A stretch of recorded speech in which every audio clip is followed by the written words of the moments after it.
నమస్కారం. ఘంటారావానికి స్వాగతం. ముందుగా ప్రధానాంశాలు.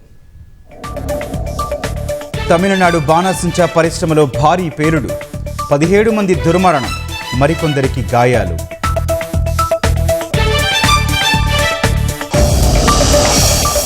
డీలిమిటేషన్ వల్ల ఏ రాష్ట్రానికి అన్యాయం జరగదన్న రామ్మోహన్.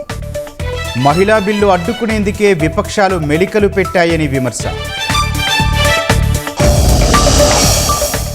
చికిత్స తర్వాత తమ్ముడు కోలుకుంటున్నాడన్న చిరంజీవి.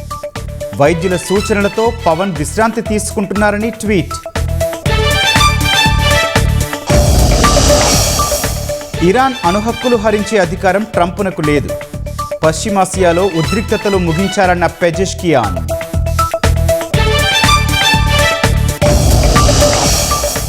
డిజిటల్ మోసాల కట్టడికి ఏఐ ఆధారిత చాట్ బాట్.